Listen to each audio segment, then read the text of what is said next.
ओम शांति। राजयोग meditation के 5वें सत्र में आप सभी का स्वागत है। आज के सत्र की शुरुआत करने से पहले थोड़ा देखेंगे कि कल हमने क्या सीखा। बहुत इम्पोर्टेंट टॉपिक कर्मों की गुह्य गति के बारे में हमने जाना। तो कर्म माना क्या, कर्म फल माना क्या। तो आत्मा कर्म करती है, शरीर नहीं। और जो हम करते हैं वो है कर्म, और उस कर्म का जो रिजल्ट मिलता है वो है कर्मफल, यानी हमारा भाग्य। तो हमारे जीवन में जो कुछ भी हो रहा है, अच्छा या बुरा, तो वो क्यों हो रहा है इसके बारे में हमने जाना। फिर आत्मा की 3 सूक्ष्म शक्तियाँ हमने देखी। मन, बुद्धि, संस्कार। तो मन सोचने का कार्य करता है, बुद्धि निर्णय लेती है, और शरीर द्वारा फिर कर्म होता है, और उस कर्म का इम्प्रेशन, रिकॉर्डिंग संस्कार के स्वरूप में स्टोर होता है, और उस संस्कार से फिर मेरी अगली सोच बनती है। तो ये साइकिल जब रिपीट होता है तो उससे हमारी आदतें बनती है, और उससे फिर बनता है हमारा भाग्य। तो फिर आगे हमने सुकर्म, विकर्म, अकर्म के बारे में जाना। फिर हमने लॉ ऑफ कर्मा भी देखा, सबसे इम्पोर्टेंट चीज़ कि मेरी हर सोच इस यूनिवर्स में एक वाइब्रेशन की तरह जाती है, और जो सोच मैंने भेजी है वही कभी ना कभी वापस आती है। तो भी इससे हमारे प्रश्नों के उत्तर मिलते हैं कि हमारे साथ ऐसे क्यों हो रहा है। तो जैसा हम सोचेंगे वैसा हमारा भाग्य बनेगा। तो हमें बहुत ध्यान रखना है कि हम क्या सोच रहे हैं। फिर हमने देखा कि परमात्मा कभी किसी का भाग्य नहीं लिखता, वो किसी के कर्मों में भी इंटरफेयर नहीं करता। फिर हमने पुनर्जन्म के बारे में जाना कि आत्मा एक जन्म से दूसरे जन्म में संस्कार लेकर जाती है। तो थोड़ा आगे बढ़ते हैं, और आज के सेशन में हम देखेंगे सृष्टि चक्र के बारे में। तो मैं आशीष भाई जी से निवेदन करती हूँ कि वो आज के सत्र की शुरुआत करें। ओम शांति। ओम शांति। आज कल परसों तीनों दिन, लास्ट 3 दिन ही बचे हैं अभी, लेकिन बहुत सारे सीक्रेट्स रिवील होने वाले हैं। एक सीक्रेट जो आज रिवील होगा कि अभी जो दुनिया की हालत है ऐसी क्यों है, क्यों चल रहा है ये सब दुनिया में आजकल, कि घर में सब बैठे, बाहर नहीं जा सकते, बाहर जाएंगे तो भी टेंशन है, डर है, तो क्यों ये हालत हो चुकी है। तो ये सीक्रेट आज हम रिवील करेंगे, और कल क्या करेंगे वो तो लास्ट में बताएंगे। लेकिन इम्पोर्टेंट आज की ये सीक्रेट है कि अभी जो हालत हुई है हमारी वो ऐसी क्यों हुई है। और एक बहुत इम्पोर्टेंट पॉइंट जो आज हम बताने वाले हैं कि परमात्मा इस सृष्टि पर कैसे अवतरित होते हैं। निराकार परमात्मा, जैसे हमने पहले से ही कहा कि ये ज्ञान यहाँ पर जो भी मिल रहा है हमें, वो ज्ञान किसी मनुष्य आत्मा ने दिया हुआ ज्ञान नहीं है, परमात्मा ने दिया हुआ ज्ञान है। मनुष्य आत्मा में इतनी ताकत भी नहीं है किसी को इतना ज्ञान देने की, लेकिन वो सिर्फ एक निराकार परमात्मा ही है जो हमें इतना ज्ञान देता है, हमारा जीवन परिवर्तन करता है, और हमें हमारा भाग्य बनाने की एक अपॉर्चुनिटी देता है।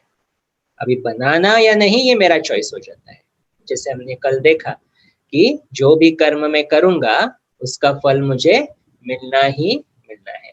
तो आगे बढ़ने से पहले 1 मिनट साइलेंस में चले जाते हैं, निराकार परमात्मा को याद करते हैं।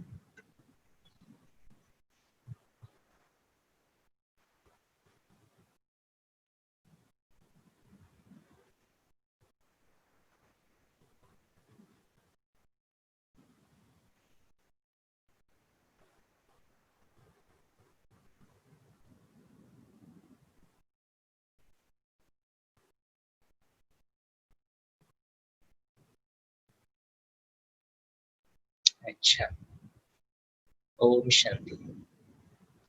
तो इस सेशंस में हमने देखा सबसे पहले खुद की पहचान। मैं कौन हूँ? मैं कौन हूँ? मैं शरीर नहीं, शरीर को चलाने वाली एक ऊर्जा हूँ, एक शक्ति हूँ। वो दिव्य शक्ति हूँ जिसको हम कहते हैं आत्मा। आत्मा शब्द तो पहले भी सुना था, लेकिन हमने क्या कर दिया ना, उसको एसोसिएट कर दिया मृत्यु के साइन में। मृत्यु हो गए मैंने, आत्मा चली गई वगैरह, उस वक्त वो आता है। लेकिन मैं एक्चुअली हूँ ही वो आत्मा। और मैं आत्मा, मेरे गुण कौन से है? शक्ति है, शांति है, प्रेम है, सुख, ये मेरे ऑलरेडी मुझ में है। और मैं ढूंढ कहाँ रहा था? व्यक्ति में, वैभव में, परिस्थितियों में ढूंढ रहा था। तो परमात्मा ने सबसे पहले ज्ञान दिया, हमें अपने गुणों की पहचान करवाई और सिर्फ कहा बच्चे एक थॉट सिर्फ क्रिएट करो कि मैं कौन हूं, और वो अनुभव होना शुरू हो जाएगा। लेकिन ये करते करते अनुभव होता है कि थोड़ी शक्ति भी तो चाहिए, इसलिए परमात्मा ने स्वयं का भी परिचय दिया कि मैं, जैसे आप बच्चे निराकार आत्माएं हो लेकिन आप साकार शरीर में आते हो, वैसे ही मैं क्या कहा परमात्मा ने, मैं भी आत्मा ही हूं, लेकिन क्या हूं, परम हूं, श्रेष्ठ हूं, सर्वश्रेष्ठ हूं। आप गुणों के स्वरूप हो तो मैं गुणों का सागर हूं। और परमात्मा ने कहा मेरा नाम शिव है। परमात्मा रहता कहाँ है, परम धाम में रहता है, जहां पर हम सब आत्माएं भी रहती थी। लेकिन कर्म करने के लिए, देखो परम धाम में हम कर्म नहीं कर सकते ना, क्योंकि वहां पे स्लीप स्टेज है, माना डीप स्लीप में हम लोग रहते हैं। और वो स्टेज में हम जब रहते हैं तो जैसे पूरी 100% चार्ज अवस्था में रहते हैं।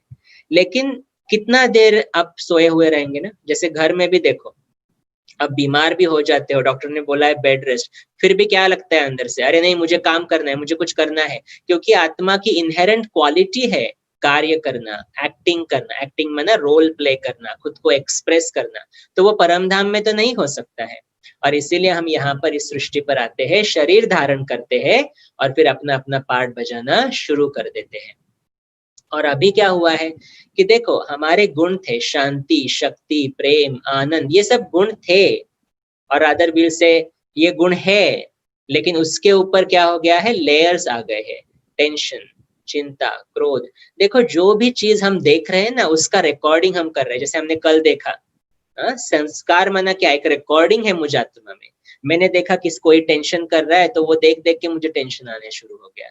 मैंने देखा कोई क्रोध कर रहा है तो वो देख देख के मुझे गुस्सा आने लगा। आजकल देखो क्या हो जाता है, हमारे बचपन में हमें महाभारत सुनाया जाता था, रामायण सुनाया जाता था, वो सब चीजें थी।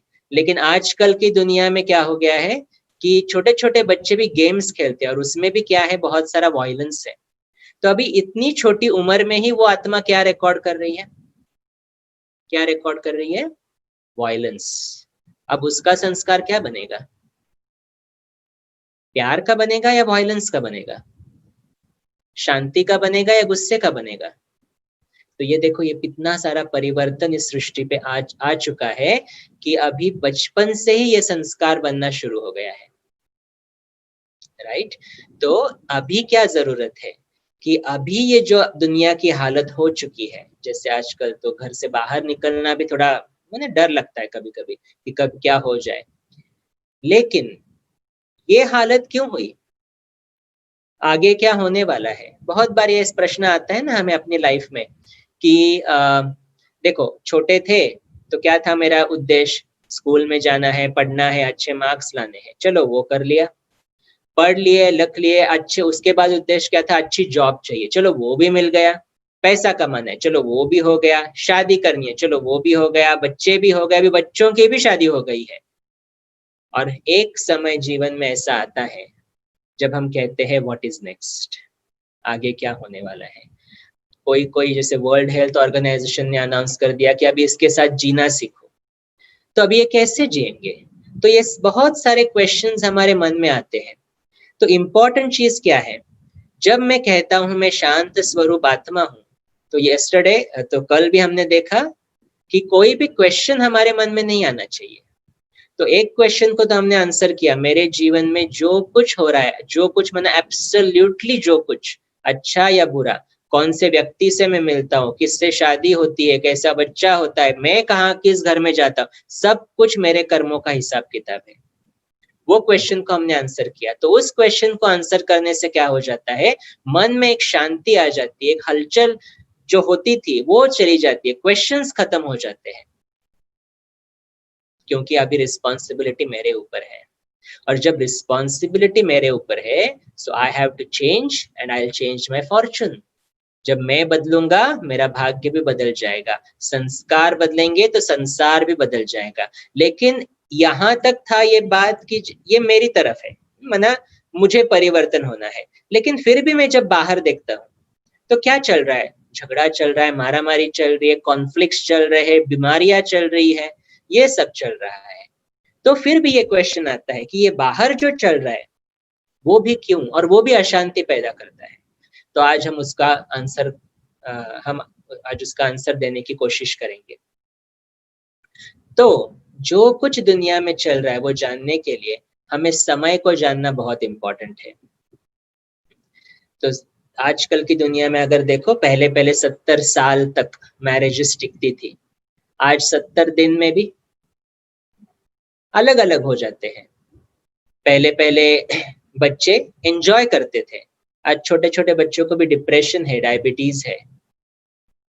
आजकल दुनिया में अगर वेदर को देखेंगे, हमारे वक्त जैसे हम छोटे थे तो उस वक्त जैसे 3 महीने सब कुछ प्रीफिक्स था। अभी कभी भी बारिश हो जाती है, कभी भी धूप हो जाती है, कभी भी टेम्परेचर बढ़ जाता है। तो एनवायरनमेंट भी क्या कर रही है, वो थक गई है, और इसीलिए एकदम अनसर्टेनिटी हर जगह पे आ गई है। पहले पहले घर से बाहर जाते थे तो सेफ लगता था, लेकिन आज एक छोटी बच्ची को भी अपने रिलेटिव्स के साथ रखना अकेले में थोड़ा क्वेश्चन मार्क उठाता है। क्यों ये सब चीजें हो रही है? क्योंकि आत्माओं की पावर इतनी डिप्लीट हो चुकी है, इतनी डिप्लीट हो चुकी है कि हमें पता भी नहीं चलता है कि हम क्या कर रहे हैं। और इसीलिए जब हमें नॉलेज ही नहीं है तो हम एक विकर्म के ऊपर दूसरा, दूसरे के ऊपर तीसरा कर रहे हैं। विकर्मों का खाता बढ़ रहा है, मेरा बोझ बढ़ रहा है, और बोझ के अंदर जो व्यक्ति होगा उससे कोई अच्छा कर्म होगा? पॉसिबल ही नहीं है। और इसीलिए कर्मों का खाता भी क्या हो रहा है, अभी बढ़ता जा रहा है। तो ये कब तक चलेगा, ये जानने के लिए समय की पहचान बहुत जरूरी है, और यही समय की पहचान आज हम लेंगे। भक्ति में उसको कहा गया है काल चक्र। काल माना समय, चक्र माना साइकिल, टाइम इज साइकिल। तो समय को जानने के लिए, अभी जो भी दुनिया में चल रहा है वो जानने के लिए हमें समय को छोटे से हिस्से में डिवाइड करना पड़ेगा। चलो एक दिन को लेते हैं, समय को डिफाइन करना ना, कैसे समय पास होता है। तो एक दिन को लेते हैं। दिन में होती है सुबह, दोपहर, शाम और रात। रात के बाद क्या होगा? रात के बाद क्या होगा? कभी क्वेश्चन आता है, कभी क्वेश्चन आता है रात के बाद क्या होने वाला है? मालूम है रात के बाद क्या होगा? सुबह होगी। करेक्ट? तो जब रात के बाद सुबह होगी ये मालूम है ना, तो इसीलिए तो हम शांति से सोते हैं। अगर आपको किसी ने रात को बोल दिया ना, अरे कल सुबह नहीं होने वाली है, कल की सुबह आप नहीं देखने वाले हो, आपको रात को नींद नहीं आने वाली है। तो रात को सोने की वजह ही ये है क्योंकि हमें उसका आंसर मालूम है उसके बाद क्या होने वाला है, और इसलिए प्रश्न नहीं उठता है। और वैसे ही अगर अभी की परिस्थिति में हमें आंसर मिले कि आगे क्या होने वाला है, तो कोई क्वेश्चन नहीं उठेगा कि ये क्या चल रहा है इस सारी दुनिया में, because we have all the answers. और इसीलिए जब रात को हम सोते हैं तो ये क्वेश्चन नहीं है, इसलिए शांति से सोते हैं। और रात के बाद आती है सुबह। तो सुबह, दोपहर, शाम, रात, रात के बाद सुबह, क्या दिखाई दे रहा है? यह है एक चक्र, यह है एक चक्र। करेक्ट? वैसे ही अगर मौसम के बारे में देखें, मौसम में क्या होता है? ठंडी पड़ती है, उसके बाद धूप आती है, फिर बारिश होती है, बारिश के बाद फिर से ठंडी है। तो वो भी क्या है? मौसम का एक साल में देखा जाए तो ये भी चक्र है। अगर हम बाहर की दुनिया में देखें तो समुन्द्र के पानी पे सूर्य की किरणें पड़ती है, उसके इवेपोरेशन होता है, उससे बादल बनते हैं, बादल बरसते हैं, नदियां होती है, नदियां फिर से समुन्द्र में मिक्स होती है। अभी ये भी क्या दिख रहा है? तो नेचर में भी जो चीजें हो रही है वो क्या है? साइक्लिक है, साइक्लिक है, रिसाइकल। इसलिए तो बोलते हैं ना, रिसाइकल हो रहा है। तो समुन्द्र का पानी ही ऊपर जा रहा है, उसके बादल से फिर पानी हो रहा है, नदियां बह रही है, फिर से वो जा रही है समुन्द्र में। तो ये है साइकिल, नेचर में भी साइकिल है। और फिर हम आत्माओं के बारे में भी अगर देखें तो क्या है? ये भी साइकिल है।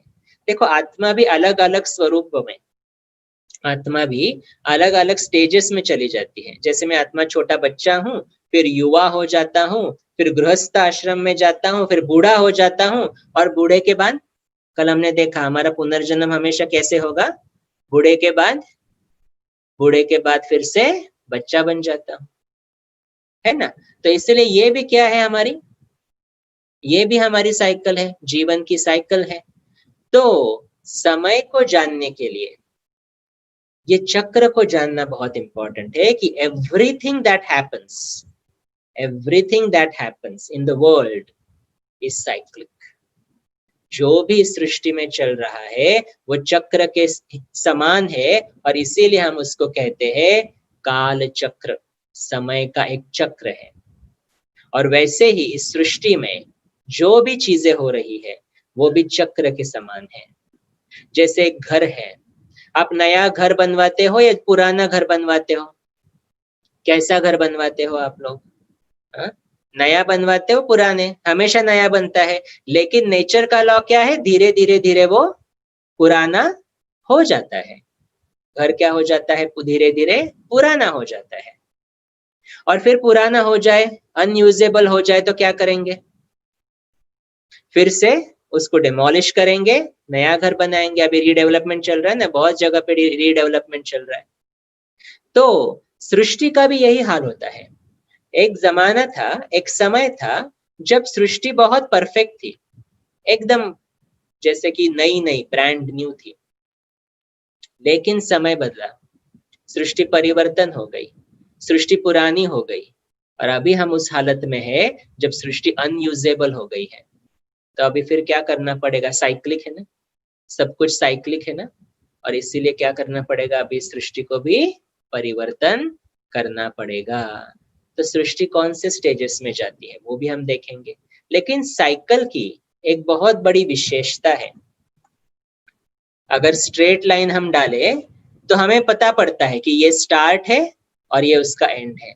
लेकिन यहाँ पर आप चक्र देख रहे हो, अब बताओ चक्र का स्टार्ट कहाँ है और एंड कहाँ है? बता सकते हैं?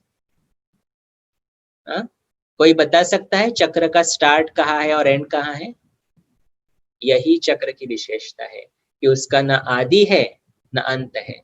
तो चक्र तो घूमता रहता है, घूमता रहता है, घूमता रहता है। इसीलिए तो इस क्वेश्चन का आंसर कभी हमने दिया नहीं ना, व्हाट केम फर्स्ट, चिकन और एग?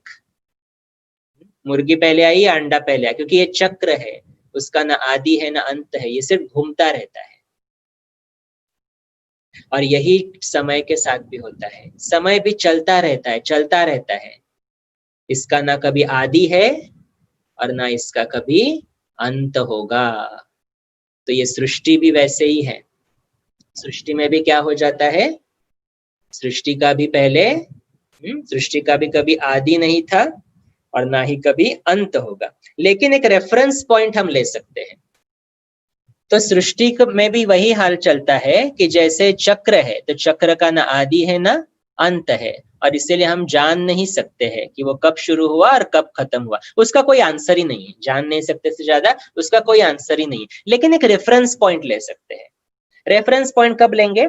जब सृष्टि एकदम नई थी, है ना। और एंड कब होगा? उस साइकिल का एंड कब होगा? जब सृष्टि एकदम पुरानी हो जाती है। लेकिन ये चक्र हमेशा चलता रहता है। जैसे दिन की शुरुआत कब है? रात को नहीं होती है दिन की शुरुआत ना, पूरा दिन की शुरुआत सुबह होती है और रात उसका अंत हो जाता है, और चक्र की शुरुआत, है ना। तो वैसे ही यहाँ पर भी है कि जैसे नया घर बनाते हैं, तो नया घर बनाना, फिर वो पुराना होना, फिर उसको डेमोलिश करना, फिर नया बनाना, ये चक्र हो गया। लेकिन शुरुआत कहाँ फिर करेंगे? अगर एक रेफरेंस पॉइंट लेना है तो जब सब कुछ नया था। तो वैसे ही ये सृष्टि 4 फेजेस में से जाती है, 4 स्टेजेस में से जाती है। कौन से है वो स्टेजेस? जब सृष्टि एकदम नई थी तो उसको कहते हैं सतयुग, फिर थोड़ी सी पुरानी उसको कहते हैं त्रेता युग, फिर और पुरानी उसको कहते हैं द्वापर युग, और फिर एकदम पुरानी हो जाती है अनयूजेबल, उसको कहते हैं कलयुग। तो अभी आप बताओ हम कहाँ पर है? सतयुग में है या कलयुग में है या द्वापर में है या त्रेता में है? कहाँ पर है हम लोग? कहाँ पर है? आपको क्या लगता है कहाँ पर होंगे हम लोग अभी? आजकल छोटे बच्चे को भी पूछो ना कहाँ पर हो, तो बोलेगा कलयुग में है। क्यों? कहीं पर बोर्ड लिखा है वेलकम टू कलयुग? नहीं। लेकिन कलयुग का हमने बहुत अच्छा डिस्क्रिप्शन दिया है शास्त्रों में। क्या डिस्क्रिप्शन है? देखो, ये बहुत ध्यान से सुनो, बहुत ब्यूटीफुल डिस्क्रिप्शन है कलयुग का। जब एक कुएं का पानी 4 कुएं को भरता है, लेकिन 4 कुएं का पानी मिलकर भी एक कुएं को नहीं भर सकता, तो समझो कलयुग आ गया है। अब ये लॉजिकली तो कुछ सेंस नहीं करता ना।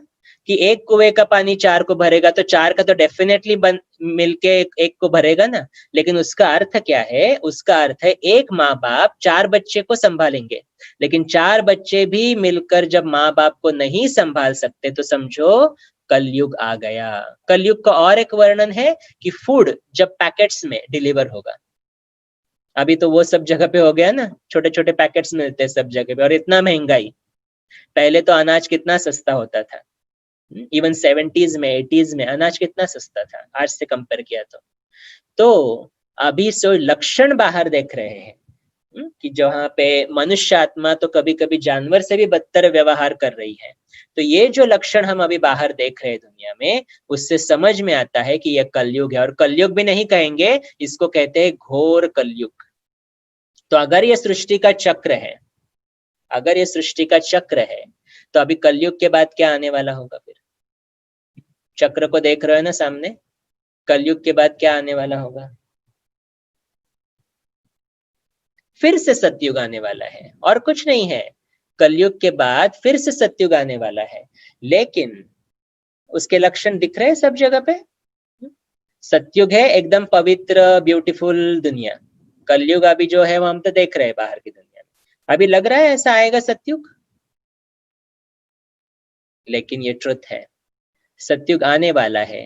और इसीलिए जो भी इस दुनिया में चल रहा है वो अति है, और अति के बाद अंत आ जा। लेकिन चक्र का तो अंत नहीं होगा ना, ये तो घूमता रहता है, घूमता रहता है। तो अति के बाद ये परिवर्तन होना है, और परिवर्तन क्या है?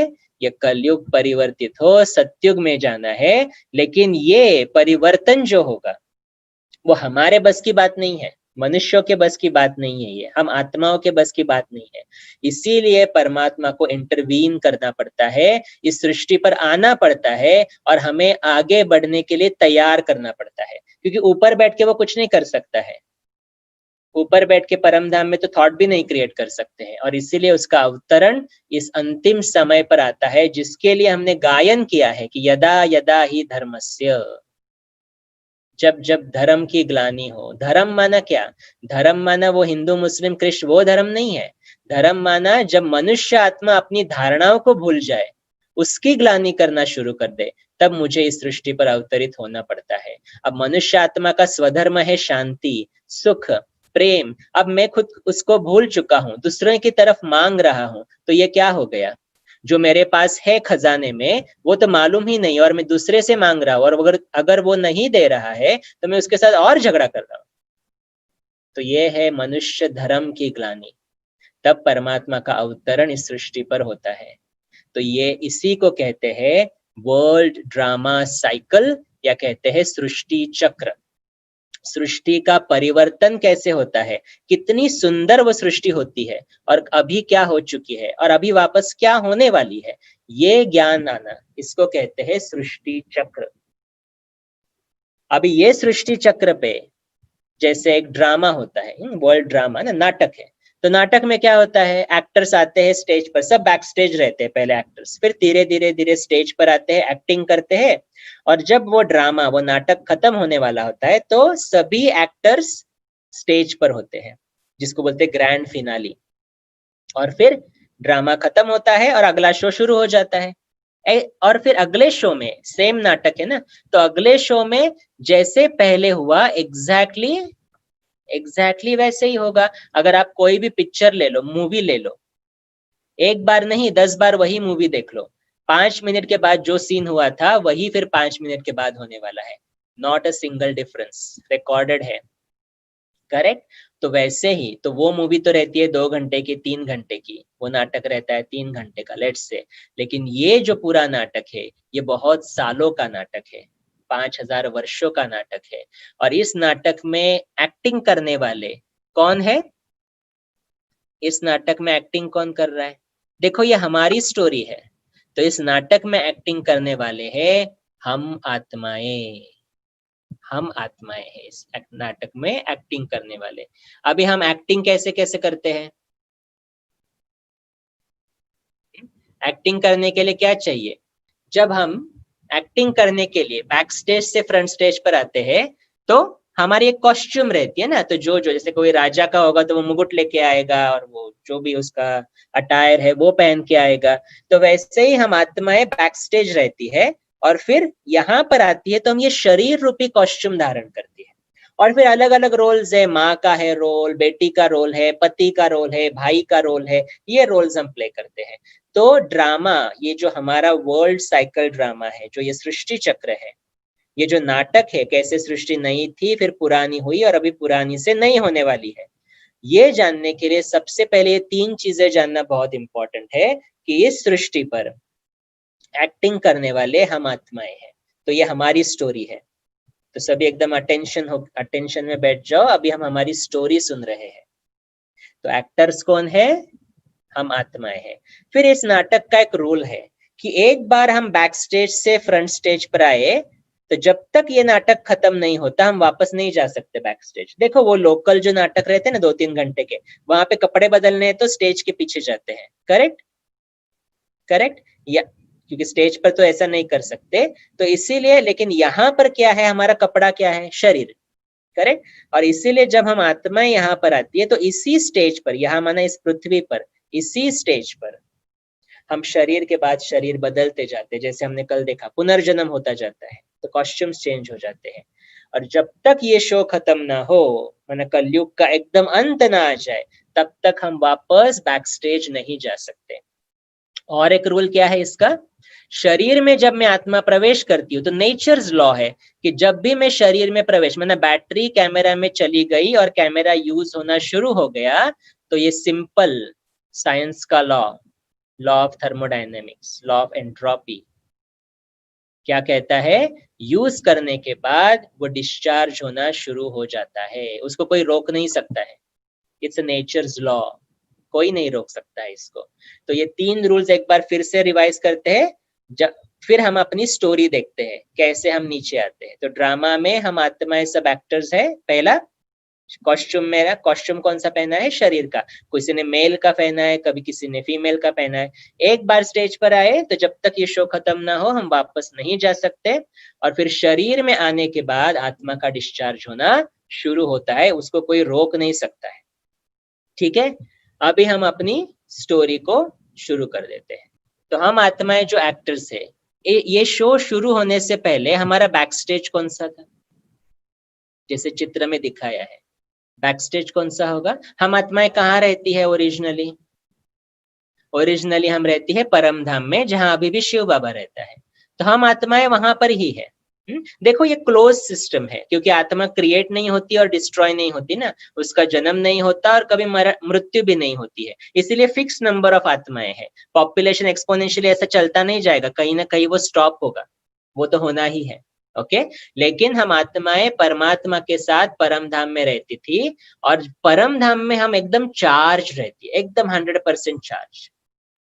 लेकिन वहां पे कुछ कर नहीं सकते ना, कुछ कर्म नहीं कर सकते हैं। तो एक आत्मा को थॉट आता है अभी मुझे कर्म करना है, तो जब थॉट यहाँ पर आ जाता है, परम धाम में जब थॉट आ जाता है, तो वो आत्मा आ जाती है सृष्टि पर, जब सृष्टि एकदम नहीं थी। ओके, तो मैं आत्मा, चलो पहले पहले अभी विजुअलाइज करो, परम धाम में मैं आत्मा था, एकदम परफेक्ट था, और परम धाम में संकल्प किया अभी मुझे नीचे आना है, तो मैं सृष्टि पर आना शुरू कर दिया। अभी सृष्टि भी नहीं है, क्योंकि नया शो बिगिन हो रहा है ना, नया शो, तो सृष्टि भी एकदम क्लीन है, माना एकदम स्टेज साफ है और एक्टिंग की अभी शुरुआत है। तो जो भी पहली आत्मा इस सृष्टि पर आएगी, अभी अभी आई है ना परम धाम से, तो परम धाम में तो मैं 100% चार्ज हूँ। तो जैसी मैं आत्मा वैसा मुझे शरीर मिलता है। तो अगर मैं आत्मा इतनी परफेक्ट हूँ तो मुझे शरीर कैसे मिलेगा? आत्मा परफेक्ट है क्योंकि अभी अभी आई है सृष्टि पर, तो आत्मा को शरीर कैसे मिलेगा?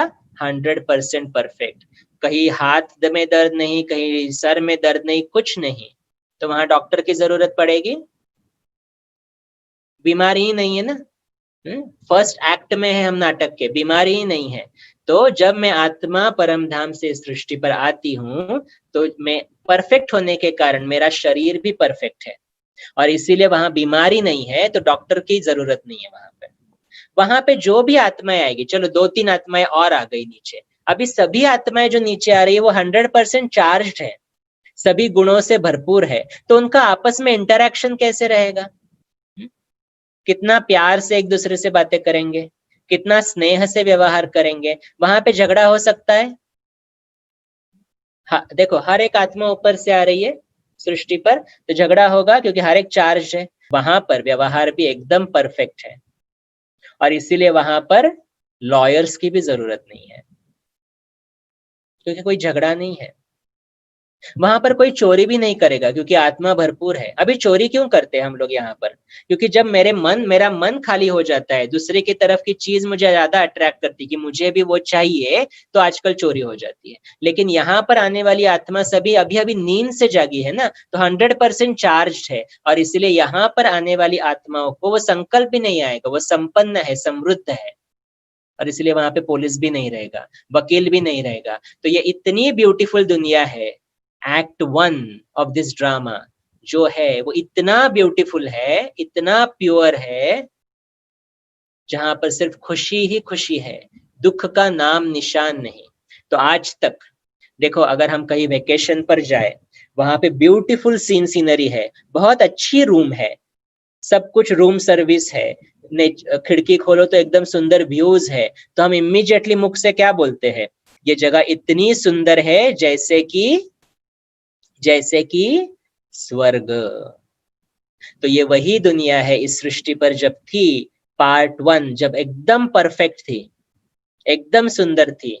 बहुत कम लोग थे उस वक्त इस दुनिया में, लेकिन जो भी लोग थे, जो भी आत्माएं थी, वो अभी सृष्टि पर आई थी परम धाम से, और इसीलिए 100% चार्ज थी। सब जगह पे प्रेम था, सुख था, आनंद था, दुख का नाम निशान नहीं। और इस दुनिया को हम आज तक याद करते हैं स्वर्ग के रूप में।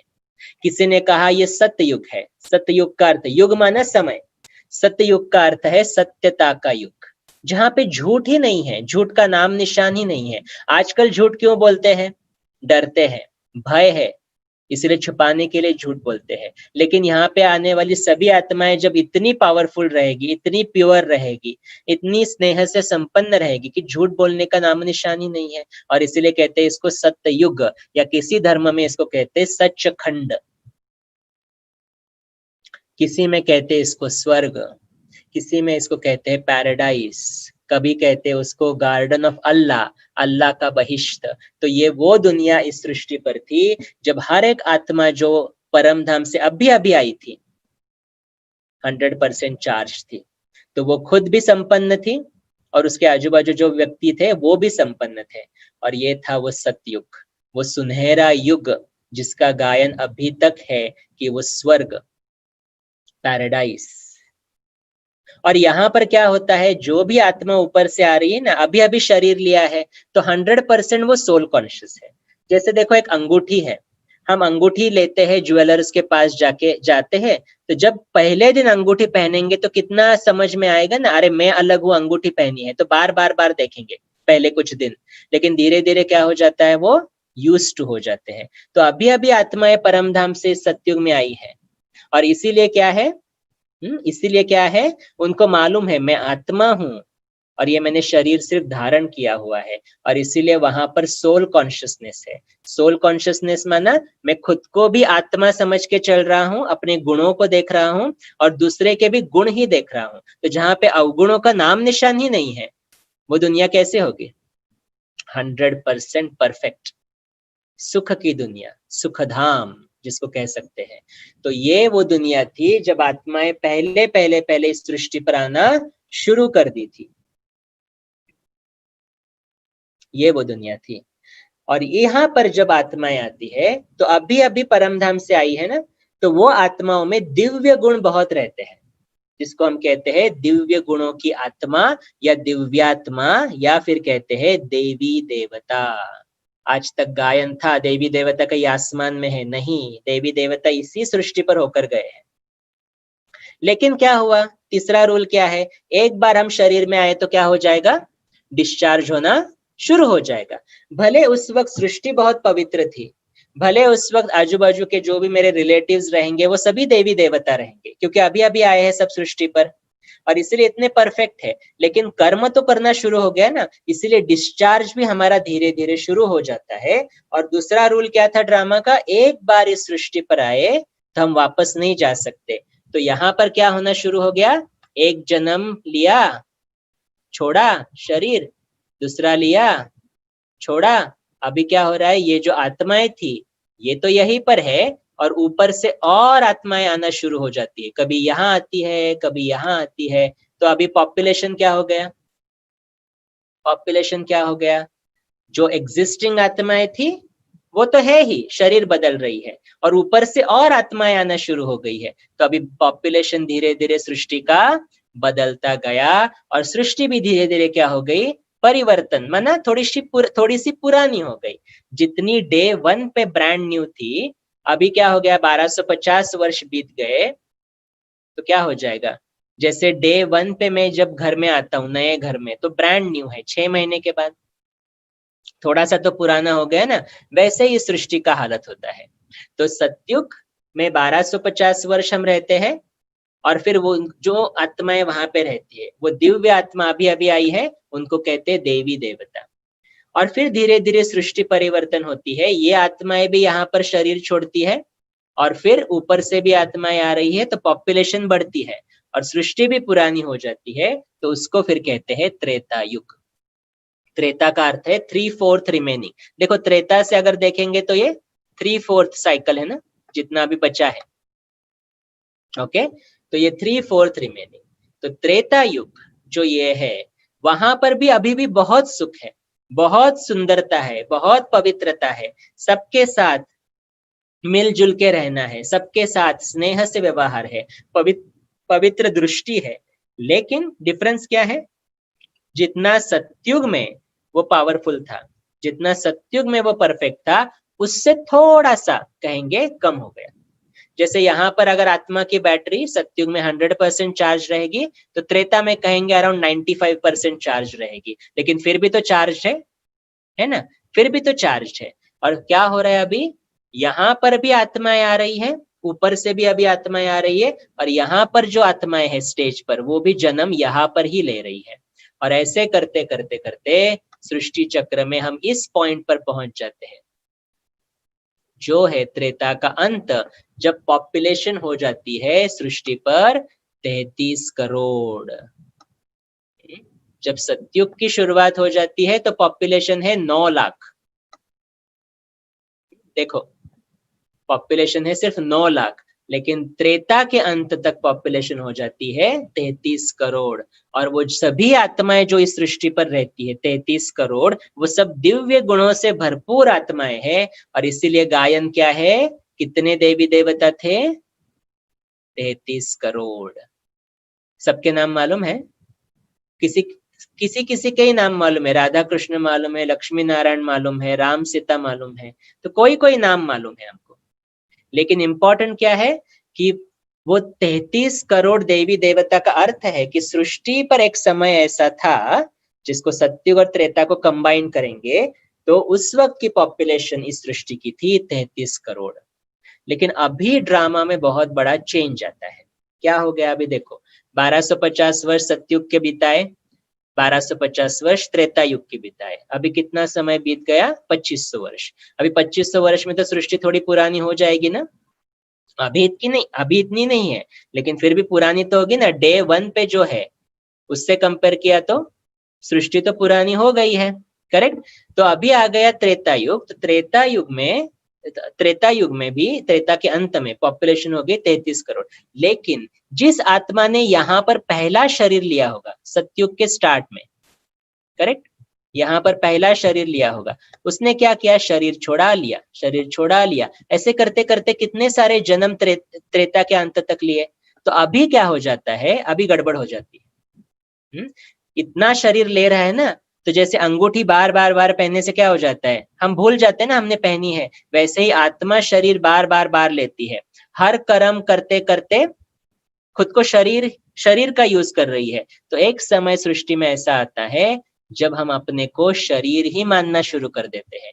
तो नंबर 1 जो आने वाली आत्मा थी, उसने मैक्सिमम शरीर लिए है ना, तो 2500 वर्ष के बाद उसको पहला संकल्प आता है, वो अपनी स्मृति को भूल जाता है और खुद को समझने लगता है शरीर, खुद को शरीर समझने लगता है।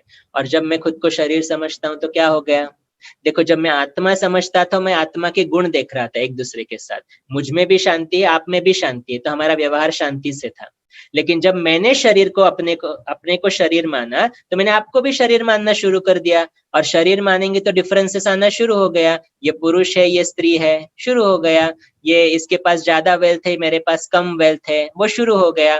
फिर ये ज्यादा अट्रैक्टिव है, ये बिल्कुल अट्रैक्टिव नहीं है, कंपैरिजन, कंपटीशन वो शुरू हो गया। और धीरे धीरे जब त्रेता के अंत में जो समय बदलता है, शुरू होता है द्वापर युग। द्वापर का अर्थ है डुअलिटी आ गई। अभी सत्युग और त्रेता में सब कुछ राइट ही था क्योंकि सोल कॉन्शियस थे। द्वापर में धीरे धीरे अभी बॉडी कॉन्शियस आना शुरू हो गया, क्योंकि हर कर्म के लिए हम शरीर यूज कर रहे हैं, हर कर्म के लिए, और उसकी आदत पड़ गई है, और इसलिए अभी खुद को ही शरीर मानना शुरू कर दिया। तो विकारों की प्रवेशता, किसी को देखते अट्रैक्शन हो जाती है, काम विकार की प्रवेशता, कोई कुछ गलत करता है, क्रोध की प्रवेशता, फिर लोभ, और चाहिए और चाहिए और चाहिए, फिर मोह, इसको कुछ हो ना जाए, और अहंकार, वो तो सबको मालूम है क्या है। तो वो धीरे धीरे धीरे द्वापर युग में प्रवेशता होना उसका शुरू हो जाता है। और जब विकारों की प्रवेशता होगी तो क्या हो जाएगा, सुख का नाम निशान नहीं रहता, दुख की शुरुआत हो जाती है, सुख कम हो जाता है, सुख का नाम निशान आज नहीं है। लेकिन द्वापर के शुरुआत में भी सुख था, लेकिन उसके साथ साथ अभी थोड़ा थोड़ा दुख आना शुरू हो गया। और दुख आता है तो हम किसको याद करते हैं, किसको याद करेंगे, परमात्मा को याद करेंगे, भगवान को याद करेंगे। सत्युग और त्रेता में तो भगवान की जरूरत ही नहीं थी क्योंकि खुशी खुश थे। लेकिन द्वापर में आए, देहभान में आना शुरू हो गया, खुद को शरीर मानना शुरू कर दिया, तो क्या हो गया, दुख आना शुरू हो गया। और जब दुख आता है तो हम भगवान को पूजना शुरू करते हैं। और इसीलिए सबसे पहले मंदिर जो बने वो द्वापर युग में बनना शुरू कर दिया। सबसे पहला मंदिर बना सोमनाथ का, जो शिव का मंदिर था, क्योंकि कहीं ना कहीं स्मृति थी कि परमात्मा शिव है, और इसीलिए उसका वो मंदिर बनना शुरू हो गया। लेकिन क्या हो गया, देखो सत्युग और त्रेता से अभी पॉपुलेशन बढ़ना शुरू हो गया ना, तो लोग जैसे एक रूम में 10 लोग बैठ सकते हैं, तो 10 लोग आराम से बैठेंगे, लेकिन 100 लोग आएंगे तो क्या हो जाएगा, नहीं बैठ सकते ना, तो वह डिस्पर्स हो जाएंगे, अलग अलग रूम्स में चले जाएंगे। वैसे ही सृष्टि जब छोटी थी, माना कम पॉपुलेशन थी, तो आराम से सब लोग रह रहे थे। लेकिन अभी पॉपुलेशन बढ़ना शुरू हो गया तो हम अलग अलग जगह ढूंढना शुरू कर दिया, और फिर दुख भी बढ़ना शुरू हो गया क्योंकि देहभान आना शुरू हो गया। और इसीलिए क्या होता है उस वक्त, जैसे यहाँ पर भी अभी कोरोना आ गया, या बीच में स्वाइन फ्लू था, तो वो जब बीमारी आती है तो उसकी रिसर्च होती है कि कैसे उसको रोका जाए। और इसीलिए जब यहाँ पर भी देहभान आता है द्वापर युग में, तो उसको रोकने के लिए बहुत सुंदर आत्माएं परमधाम से आती है। देखो अभी जो यहाँ पर आत्माएं थी ना सत्युग और त्रेता युग में, जो आत्माएं थी वो यहाँ पर दुखी हो गई है क्योंकि बहुत सारा शरीर ले लिया ना उसने, बहुत सारा कर्म कर लिया। लेकिन ऊपर से आने वाली आत्मा तो परफेक्ट है अभी भी। तो एक जगह पर आती है आत्मा, बहुत सुंदर आत्मा ऊपर से आती है और ईश्वर का मैसेज देती है। क्योंकि अभी क्या हो गया, द्वापर युग में झगड़े शुरू हो गए, क्रोध आना शुरू हो गया, क्योंकि शरीर मानना शुरू कर दिया एक दूसरे को।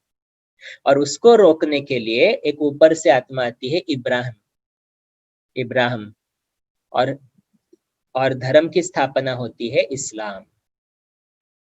तो उसने क्या बताया कि शांति में कैसे रहे, सुख में कैसे रहे, भगवान का मैसेज क्या है, गॉड इज लाइट, वो सब बताया। ठीक है, उसको कुछ लोगों ने सुना, जो भी उस एरिया में थे उन्होंने उसको सुना। कुछ साल बाद और एक ऊपर से बहुत सुंदर आत्मा आती है यहाँ पर, लेकिन वो दुनिया के किसी दूसरे हिस्से में आती है, और उसका नाम है गौतम बुद्ध, जो करते हैं बौद्धी धर्म की स्थापना। उसने भी कर्मों की गुह्य गति बताई, अगर ये कर्म ऐसा नहीं करोगे तो वैसा हो जाएगा, वो सब कुछ। अभी देखो अब्राहम ने भी बहुत अच्छा मैसेज दिया, गौतम बुद्ध ने भी बहुत अच्छा मैसेज दिया, लेकिन सुनने वाले जो आत्माएं थे उनके आजू बाजू, वो तो देहभान में थे। तो प्रॉब्लम क्या हो गया, भले इन दोनों ने बहुत अच्छा मैसेज दिया, लेकिन सुनने वाले ने कंपैरिजन शुरू कर दिया कि ये राइट है या वो राइट है, और इसीलिए अभी धर्मों में झगड़ा होना शुरू हो गया। धर्म स्थापकों ने बहुत अच्छे मैसेजेस दिए, लेकिन सुनने वाले देहभान में थे और इसलिए कंपैरिजन कॉन्ट्रास्ट में ही पूरे आयु चली गई और दुख होना शुरू हो गया। कुछ साल बीते और एक बहुत सुंदर आत्मा परमधाम से आती है यहाँ पर, जीसस क्राइस्ट। और जीसस क्राइस्ट बहुत सुंदर मैसेज देता है। त्रेता युग खत्म होने के 500 वर्ष बाद जीसस क्राइस्ट एक जगह पर आता है सृष्टि में, और मैसेज क्या देता है? God is light. और एक बहुत सुंदर मैसेज देता है कि जो लॉस्ट पैराडाइज था वो फिर से आने वाला है। देखो, पैराडाइज को लूज हुए, पैराडाइज को खोए हुए सिर्फ 500 वर्ष ही हुए यहाँ पर, लेकिन जीसस क्राइस्ट, दुनिया की हालत उस वक्त बिगड़ना शुरू होता है ना, तो क्राइस्ट हमें ये मैसेज देता है, एक होप देता है कि देखो फिर से वो लॉस्ट पैराडाइज आने वाला है, क्योंकि चक्र है ना, चक्र है ना, और वो मैसेज हमें मिलता है। तो देखो, अभी क्राइस्ट ने भी बहुत सुंदर मैसेज दिया, लेकिन अगेन द सेम प्रॉब्लम कि अब्राहम एक जगह पर आया, अच्छा मैसेज दिया, बुद्ध एक जगह पर आया, अच्छा मैसेज दिया, क्राइस्ट एक जगह पर आया, बहुत अच्छा मैसेज दिया, लेकिन सुनने वाले अलग अलग होने के कारण अलग अलग धर्म बनना शुरू हो गया। और अलग अलग धर्म बने तो धर्मों में कॉन्फ्लिक्ट्स, धर्मों में झगड़ा होना शुरू हो गया, और इसीलिए उस दवा का असर हुआ ही नहीं, दुख और भी बढ़ता गया, क्योंकि अभी धर्मों में बंटवारा होना शुरू हो गया। भारत में क्या हुआ? भारत में उस वक्त शिव की पूजा तो की, लेकिन खुद की तरफ ध्यान नहीं दिया ना, क्योंकि मैं भूल चुका था मैं आत्मा हूं। शरीर में आया तो एक्सटर्नल एक्टिविटीज में बहुत आता था मैं, और इसीलिए क्या हो गया, इसकी पूजा करने से भी कुछ फायदा नहीं हुआ, दुख तो नहीं गया मेरा शिव की पूजा करने से, और इसीलिए मैंने यहाँ पर देवी देवताओं के मंदिर बनाना शुरू कर दिया द्वापर युग में। अभी एक क्वेश्चन आप सबको, ये देवी देवताओं के मंदिर बनाने वाले होंगे कौन? कौन होंगे देवी देवताओं के मंदिर बनाने वाले? जो ऊपर से आने वाली आत्माएं हैं वो बनाएंगी देवी देवताओं के मंदिर, या यहाँ पर जो दुखी आत्माएं बनी है वो बनाएंगी देवी देवताओं के मंदिर? क्या लगता है, ईश्वर को कौन ज्यादा याद करेगा, दुखी जो है या जो बहुत सुखी है? जो बहुत दुखी है वो याद करेगा। अभी ये देवी देवताएं तो गिरकर यहाँ पर आ गए ना, डिस्चार्ज हो गई बैटरी, तो दुखी हो गए, और इसलिए उन्होंने अपने ही मंदिर बनाने शुरू कर दिए, लेकिन वो स्मृति चली गई थी कि जिनके मंदिर हम बना रहे हैं ना वो हम ही है। ये बहुत इंपॉर्टेंट, ये बहुत बड़ा राज है कि देवी देवता ही अपने मंदिर बनाना शुरू कर देती है, क्योंकि वो खुद को भूल चुकी है, स्मृति चली गई है, देहभान में आ गया है, और ऐसा करते करते द्वापर युग में अपनी ही पूजा हमने करनी शुरू कर दी, देवी देवताओं ने अपनी पूजा करनी शुरू कर दी, लेकिन खुद की तरफ ध्यान नहीं था कि मैं आत्मा हूं, ये भूल चुके थे। इसलिए कितनी भी पूजा करो, कितना भी कुछ अच्छा सुनो, दुख तो बढ़ता ही गया, पॉपुलेशन भी बढ़ती गई, क्योंकि अभी ये जो आत्माएं थी वो यही सृष्टि पर है, और ऊपर से तो और आत्माएं आ रही है, और ऐसे करते करते सृष्टि हो गई पूरी तरह से पुरानी, जिसको कहते हैं कलियुग। कलियुग, कलियुग का अर्थ है जहां घर घर में कलह कलेश है। अकेले भी आजकल रहते हो ना तो भी उदासी बहुत है, अकेलापन बहुत है, तो ये क्या है? मन का कलह कलेश ही तो है ना, और क्या है? तो जब घर घर में कलह कलेश हो जाए तो समझो कलयुग हो गया, और फिर सृष्टि हो जाती है एकदम पुरानी। तो देखो, जैसे एक घर में 4 लोगों के लिए भोजन बनता है, और 4 लोग हैं, चलो लेट्स से 8 लोगों के लिए भोजन बनता है, और 4 लोग खाने वाले हैं, तो कितना प्यार से खाएंगे, अरे आप भी थोड़ा लो, आप भी थोड़ा लो, तो उस घर में क्या कहेंगे? स्वर्ग है। लेकिन 8 लोगों के लिए भोजन बनाया है और 20 लोग आ गए, अभी क्या हो जाएगा? भोजन तो कम पड़ना ही है, और फिर मेरा ध्यान कहाँ जाता है? दूसरे की थाली पर, कि उसे मिलने से पहले मुझे मिल जाए। तो उसी घर में सतयुग से क्या हो गया? कलयुग हो गया ना। तो ये भी जो सृष्टि का परिवर्तन होता है वो पॉपुलेशन बर्स्ट की वजह से ही है। रिसोर्सेस तो सेम ही है ना, पृथ्वी पर लैंड कहो, पानी कहो, सेम ही है, लेकिन पहले पॉपुलेशन कम थी तो हम बहुत खुशी से सब कुछ यूज कर रहे थे, और आत्मा भी बहुत चार्ज थी। लेकिन जैसे पॉपुलेशन बढ़ती गई तो रिसोर्सेस कम होना शुरू हो गया, आत्मा की बैटरी भी डिस्चार्ज हो गई, और उसी सृष्टि पर बना सतयुग से कलियुग। कलयुग बना, और कलयुग माना क्या? जहां हर घर में, हर जगह पे कलह कलेश है, जो आजकल हम देख रहे हैं पूरी दुनिया में। और कलयुग की एक विशेषता क्या है? कलयुग में साइंस, साइंस की वृद्धि हुई। देखो द्वापर युग में स्पिरिचुअलिटी ज्यादा थी, भगवान की खोज ज्यादा थी क्योंकि दुख था, और कहीं ना कहीं आत्मा में स्मृति थी कि जब मुझे दुख होता है तो भगवान आकर मुझे छुड़ाएगा, ये स्मृति थी आत्मा में कहीं ना कहीं। लेकिन कलयुग में देखो, ये 1250 वर्ष द्वापर के हमने भगवान की आराधना की, लेकिन दुख कम नहीं हुआ, और कलयुग में फिर बिलीफ आना शुरू हो गया कि शायद भगवान है ही नहीं, और इसीलिए साइंस ने स्पिरिचुअलिटी को ओवरटेक कर दिया। लेकिन साइंस भी कितनी सुंदर है, देखो अगर आज ये इंटरनेट नहीं होता, हम आपसे बात कर सकते? कौन कहाँ बैठा है, बात कर सकते? नहीं कर सकते। फोन है तो 1 सेकंड में अमेरिका में फोन कर सकते हैं, तो ये साइंस है। लाइट है तो देख सकते हैं रात को भी, ये साइंस है। तो ये साइंस क्यों बनी है? हमारे बेनिफिट के लिए बनी है। लेकिन यूज करने वाले जो हम हैं वो बॉडी कॉन्शियस बहुत हो गए हैं। तो बॉडी कॉन्शियस होने से क्या हो गया? कंपैरिजन हो गया, लोभ हो गया, ग्रीड आ गया, मोह हो गया।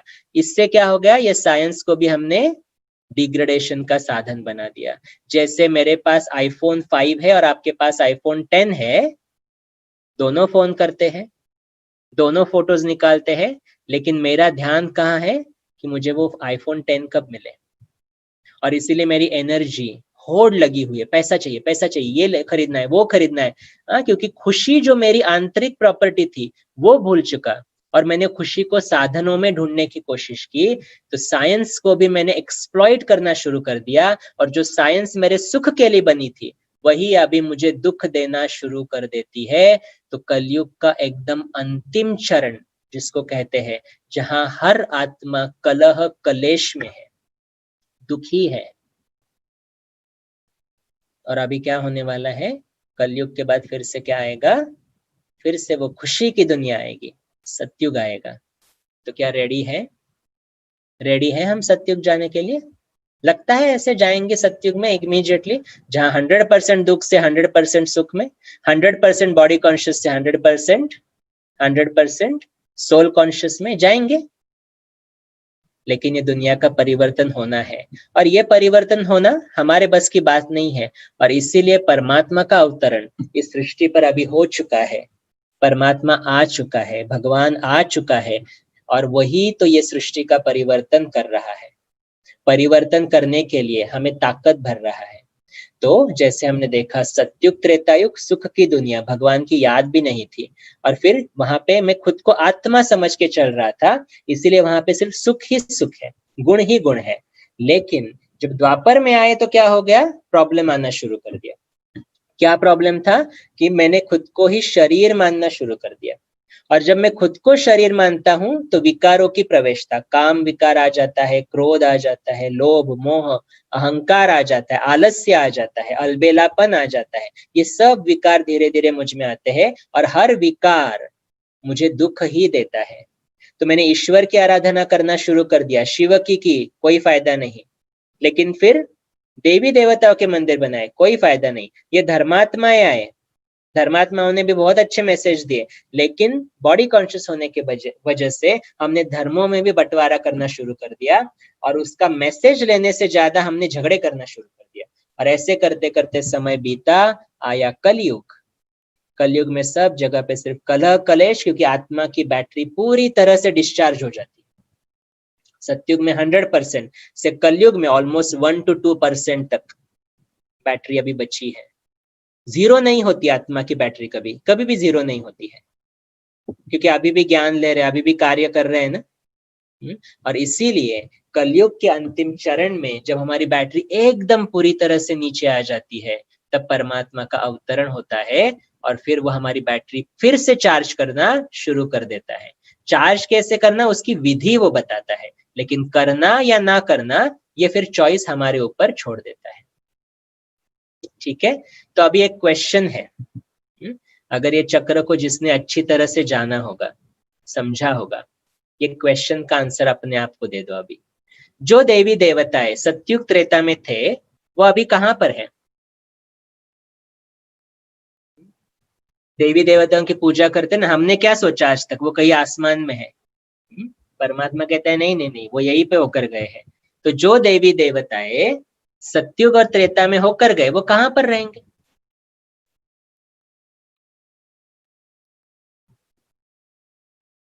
उसके लिए एक सिनारियो देखते हैं। चलो एक नाटक चल रहा है, इमेजिन करो, एक एग्जाम्पल है, एक नाटक चल रहा है। अब नाटक में एक एक्टर है, लेट्स से मैं एक्टर हूं उसमें। पहले नाटक का जो अंक है उसमें मैं राजा बनता हूं, ठीक है। फिर दूसरा अंक जो है उसमें मैं राजा नहीं बनता लेकिन रॉयल फैमिली में आता हूं, ठीक है।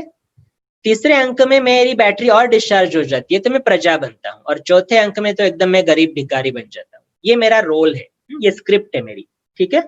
ये नाटक चल रहा है। तो राजा से मैं अंक बना 4 अंक में, ठीक है। अभी वही शो फिर से रिपीट होना है, करेक्ट। तो चौथे अंक में मैं बना गरीब। अभी नेक्स्ट शो रिपीट होगा तो मेरा पहला अंक में मैं फिर से क्या बनूंगा? राजा बनूंगा। तो चौथे अंक में, पहले शो के चौथे अंक में मुझे क्या तैयारी करनी पड़ेगी राजा बनने के लिए? देखो जैसे जैसे शो खत्म होने को आएगा ना, मेरे दिमाग में क्या चलता रहेगा, अच्छा ये कॉस्ट्यूम लेनी है, ये कॉस्ट्यूम पहननी है, जल्दी जल्दी जाके बीच पीछे मेकअप करना है, क्योंकि मैं क्या बनने वाला हूं? फिर से राजा बनने वाला हूं। तो जिसको देखो कोई राजा बनने ही नहीं वाला होगा ना, उसको चौथे अंक में कुछ याद भी नहीं आएगा, कुछ जरूरत भी नहीं पड़ेगी, वो बोलेगा अरे बाद में आने वाले, बाद में कर लेंगे। लेकिन जो पहले पहले आ रहा है फर्स्ट अंक में, वो क्या सोचेगा, अरे मुझे जल्दी जल्दी तैयारी करनी है, मुझे इसके लिए टाइम देना है, मेकअप करना है, कॉस्ट्यूम पहननी है। तो जो एक्टर, जैसे मैंने कहा, अगर मैं राजा हूं और गरीब बन गया तो नेक्स्ट शो के लिए मैं इमीडिएटली तैयारी करना शुरू कर दूंगा। क्या तैयारी करूंगा? अभी राजा फिर से कैसे बने, करेक्ट। अभी हमने यहाँ पर क्या देखा इस चित्र में? इस चित्र में देखा यहाँ पर जो आत्माएं हैं वो 100% सोल कॉन्शियस है। यहाँ पर जो आत्माएं हैं द्वापर कलयुग में वो 100% बॉडी कॉन्शियस है। तो कौन सी आत्माएं वो तैयारी करेगी सोल कॉन्शियस बनने की कलयुग के अंतिम समय में? क्या सोचते हो आप लोग? देवी देवताएं थे 100% सोल कॉन्शियस, फिर मनुष्य बने वही द्वापर और कलयुग में 100% बॉडी कॉन्शियस। अभी वही देवी देवताएं क्या कर रहे होंगे इस वक्त? एक तो आप समझ सकते हो क्योंकि एक बार स्टेज पर आए तो वापस नहीं जा सकते ना, तो देवी देवताएं सब कहां पर है? इसी स्टेज पर है, भूल चुके हैं खुद को।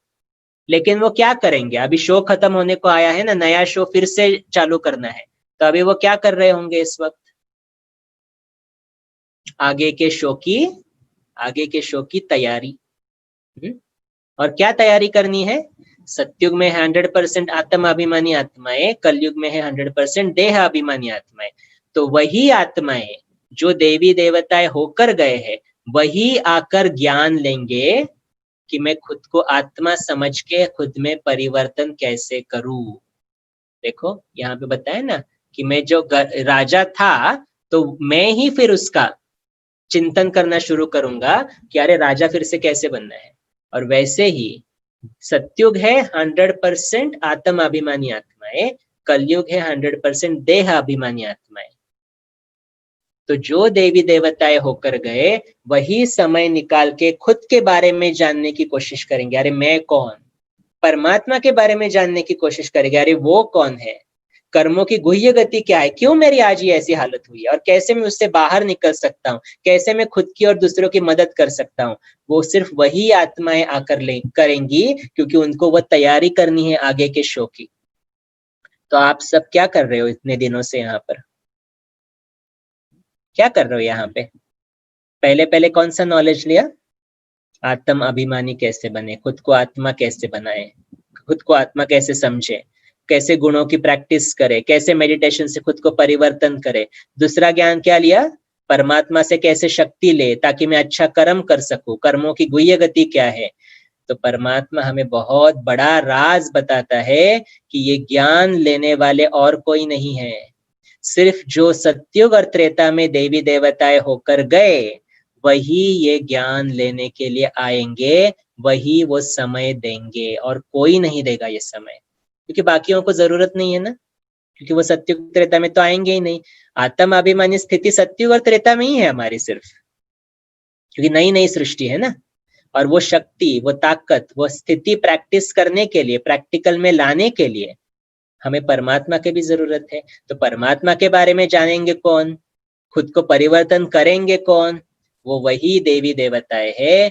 तो परमात्मा ये बताता है कि जो भी ये ज्ञान लेगा वो वही आत्माएं है जो कभी न कभी सत्युग या त्रेता युग में होकर गई है। तो आप सब कौन हो? सुन रहे हैं ना इतने 5 दिनों से, विदाउट फेल, अटेंशन से। क्यों सुन रहे हो? क्यों इतना टाइम निकाल रहे हो? क्योंकि कहीं ना कहीं आप में वो स्मृति है कि मैं ही वो था, जो मैं था वो मैं अभी नहीं हूं, अभी मुझे फिर से वो बनना है। और इसीलिए अपने समय निकाल के ये कोर्स किया है, समय निकाल के अपने बारे में जाना है, समय निकाल के अभी अपने में परिवर्तन ला रहे हैं, क्योंकि आप भी वही देवी देवताएं थे जिसकी आज तक इस दुनिया में पूजा हो रही है। तो देखो, ये बहुत बड़ा राज है। आज तक हमें लगा देवी देवताएं कहीं ऊपर थे। परमात्मा कहता है नहीं नहीं नहीं, आप बच्चे ही वो देवी देवताएं हैं जो ये ज्ञान लेते हैं, जो खुद में परिवर्तन लाते हैं। तो देवी देवताएं आप सभी वही हो और आपकी पूजा कहीं ना कहीं चल रही है। और देखो, हमको तो मालूम भी नहीं था। और यही तो परमात्मा की बड़ी दिल है, जो यहाँ पर ऐसी गंदी सृष्टि में वो आता है और हमें ये ज्ञान देता है। लेकिन परमात्मा को जब इस सृष्टि पर आना है, तो बहुत लोग कहते हैं सृष्टि पर जब भगवान आता है तो उसका गायन भी है ना, यदा यदा ही धर्मस्य। तो हम देवी देवताएं तो हम ही वो आत्माएं थे, अभी हम पूरी तरह से भूल चुके हैं। बहुत लोग सुनते हैं ना और कहते हैं अरे मैं और देवी देवता कैसे हो सकता है, मैं तो क्रोध करता हूँ, मुझ में तो लोभ है, मुझ में तो अहंकार है। तो ये सब सोचते हैं, लेकिन ये रियलाइज होना भी तो बहुत इंपॉर्टेंट है ना कि अरे मुझ में है लेकिन मैं परिवर्तन कर सकता हूँ, क्योंकि मैं कौन हूँ? मैं आत्मा हूँ, मैं अपने संकल्पों की रचता हूं। तो अभी क्रोध के बदले शांति का संकल्प तो मैं कर सकता हूं, सिर्फ परमात्मा से शक्ति लेनी है, वो संकल्प करना है। तो ये ज्ञान देने के लिए बहुत लोग पूछते हैं कि परमात्मा तो परम धाम में रहता है, शिव बाबा, अभी वो वहां से भी तो ज्ञान दे सकता है ना। तो परमात्मा वहां से ज्ञान नहीं दे सकता है। क्यों? क्योंकि देखो, जैसे परमात्मा है 100% सोल कॉन्शियस, गुणों का सागर है, लेकिन हम आत्माएं यहाँ पर बॉडी कॉन्शियस हो चुकी है। तो जैसे एक ट्रांसमीटर ट्रांसमिट कर रहा है लेकिन रिसीवर ट्यून ही नहीं कर रहा है, तो वो गीत तो मिलेगा ही नहीं ना। और वैसे परमात्मा तो हमेशा शांति शक्ति दे रहा है ऊपर से, लेकिन जब तक मुझे ये ज्ञान ही नहीं मिले कि मैं ही वो आत्मा हूं, तब तक मैं उसको सिग्नल को कैच कैसे कर सकता हूँ? पॉसिबल नहीं है। तो इसीलिए परमात्मा को सृष्टि पर एक साकार माध्यम में आना पड़ता है। लेकिन उसमें भी अभी ट्रिक हो गया, क्योंकि अगर परमात्मा किसी गर्भ में आ गया, कोई शरीर ले लिया, तो क्या हो जाएगा? परमात्मा ने अगर शरीर ले लिया तो फिर क्या हो जाएगा? परमात्मा ने अगर शरीर लिया तो शरीर के जन्म मरण के चक्र में वो आ जाएगा। फिर क्या हो जाएगा? कर्म करेगा, तो कर्म और कर्म फल के चक्र में आ जाएगा। और इसीलिए अगर वो चक्र में आ गया तो प्रॉब्लम क्या हो जाएगा? वो डिस्चार्ज होना शुरू हो जाएगा। फिर परमात्मा ही डिस्चार्ज हो गया तो हमें इन चक्रों से कौन उठाएगा? ये तो बहुत बड़ी प्रॉब्लम हो जाएगी। और इसीलिए परमात्मा कभी अपने शरीर में नहीं आता है। लेकिन फिर क्या होगा? देखो, बोलना तो है ना उसको, क्योंकि अदरवाइज हम लोग कैसे सुनेंगे? हम लोग तो उसके सिग्नल को कैच नहीं कर सकते हैं। फिर क्या होगा? तो फिर क्या करना पड़ेगा? देखो, अगर मेरी कार है तो मेरी कार को कुछ स्क्रैच हो जाए ना, तो मेरी स्थिति कैसे हो जाती है? ऊपर नीचे हो जाती है, प्रॉब्लम्स हो जाती है बहुत सारी। करेक्ट?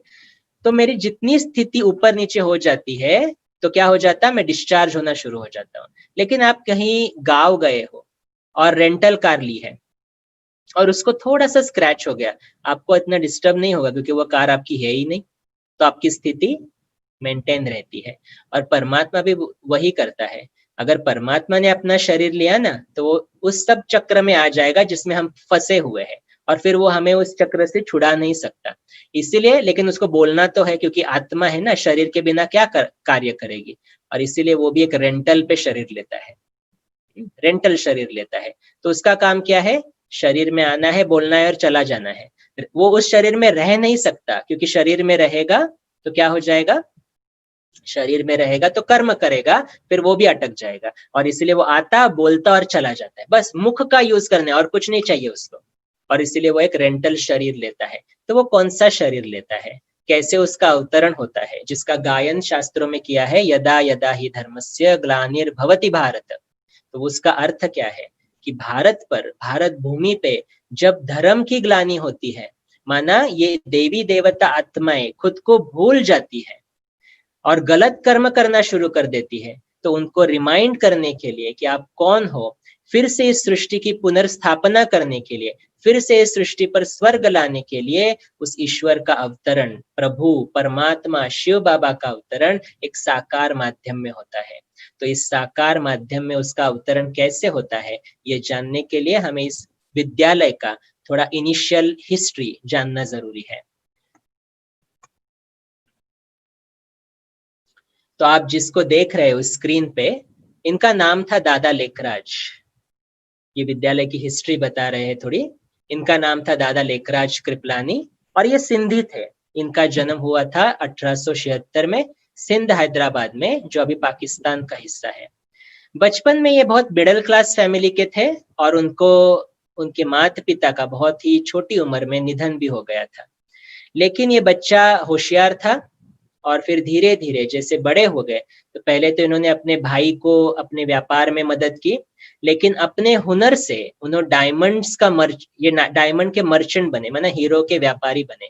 इनमें वो परखने की बहुत अच्छी शक्ति थी कि जो भी हीरा सच्चा है या झूठा है, ये परखने की शक्ति इसमें थी।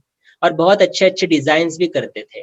और इसीलिए ये दादा लेखराज उस वक्त बहुत फेमस हुए एज अ डायमंड मर्चेंट। और उनका व्यापार था मुंबई में, दिल्ली में, कलकत्ता में। तो व्यापार के लिए वो हैदराबाद से या फिर कराची से ट्रैवल भी करते थे। उस वक्त के जो राजा रानी थे, क्योंकि ब्रिटिश रूल था ना, उनके साथ इनका डीलिंग्स होते थे। तो उनको जो चाहिए वो हीरो के सब कुछ व्यापार उनको देते थे। तो he was very well to do. घर की जो आर्थिक परिस्थिति थी वो बहुत अच्छी थी। ही वॉज मैरिड, उनकी शादी भी हुई थी, उनको 6 बच्चे भी थे, तो परिवार भी बहुत बड़ा था। और ये बहुत बड़े विष्णु के भक्त थे। इतने भक्त कि सुबह की शुरुआत वो हमेशा गीता पाठ से करते थे, कि गीता का एक पाठ किए बिना मुंह में जल भी नहीं डालते थे। तो इतनी ईश्वर की आराधना थी, इतनी ईश्वर की भक्ति थी। तो देखो, आर्थिक में भी बहुत अच्छे थे, परिवार में भी अच्छे थे, समाज में इनका मान भी बहुत था, क्योंकि उस वक्त के राजा रानी के साथ इनकी डीलिंग्स थी। और फिर आध्यात्मिक में भी बहुत अच्छे थे, क्योंकि भक्ति थी विष्णु की। गीता का पाठ तो हर रोज पढ़ते थे। इन्होंने अपने जीवन में 12 गुरु किए थे, क्योंकि गुरु का काम क्या होता है, गुरु का काम होता है परमात्मा की खोज। तो इतनी ओढ़ थी उनमें, इतनी उनको इच्छा थी अंदर से कि परमात्मा से मिलना है, परमात्मा की आराधना करना है। और उनके लिए विष्णु ही सब कुछ था। विष्णु की पूजा करते थे, आराधना करते थे। तो समय बीतता गया और एक समय ऐसा आया 1936, जब इनकी आयु थी 60 वर्ष की। 60 वर्ष में बोलते हैं ना, वानप्रस्थ अवस्था हो जाती है। तो उनकी आयु थी 60 वर्ष की, जब उनके जीवन में कुछ असामान्य चीजें घटना शुरू हो गई। तो जब इनकी आयु थी 60 वर्ष की, उनको संकल्प आने शुरू हो गए कि ये दुनिया में क्या हो रहा है, ये भगवान ने ऐसी दुनिया क्यों बनाई है। देखो, ये 36 की बात है, अभी वो देखते तो क्या बोलते फिर। लेकिन 1936 में उनको ये संकल्प आने शुरू हो गए कि ये दुनिया ऐसी क्यों बनाई है भगवान ने। और वो उसके बारे में सोचते थे, बहुत बार सोचते थे। उनके घर में बहुत सारे सत्संग भी चलते थे। तो एक दिन मुंबई में उनके घर में सत्संग चल रहा था और गुरु अपना अपना जो भी चीजें है वो बता रहा था। तो उनको बहुत अनईजी होना शुरू हो गया और वो सत्संग के बीच में उठकर चले गए अपने रूम में। जनरली जब हम गुरु को बुलाते हैं और फिर सत्संग होता है, तो बीच में से मैं ही उठकर जाऊं, ये जैसे कहते गुरु का अपमान कर दिया। लेकिन उनको वो ऐसा अनईजी, जैसे कोई खींच रहा है, ऐसा लगने लगा और वो अपने रूम में चले गए। और जैसे ही वो रूम में गए तो उनको साक्षात्कार हुआ विष्णु चतुर्भुज का। 4 भुजाधारी विष्णु सामने जैसे आ गया और भक्ति में तो कहते हैं ना कि जिस देवता की आराधना करो उसका साक्षात्कार हो जाए, तो कहते हैं भक्ति मेरी पूर्ण हो गई। तो ऐसा साक्षात्कार उनको हुआ। साक्षात्कार माना हम वो इमेज देखते हैं इन द लाइट फॉर्म, लेकिन आंखें खुली रहती है। ये सपना नहीं है, इसको साक्षात्कार कहते हैं।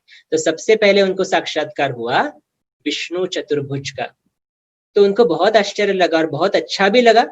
तो उन्होंने जाकर अपने गुरु से पूछा कि क्या यह साक्षात्कार कराने के पीछे आपका हाथ है, क्या आपने यह साक्षात्कार करवाया है? तो गुरु ने तो कुछ आंसर ठीक तरह से दिया नहीं और ये समझ गए कि यह साक्षात्कार इन्होंने किया नहीं है।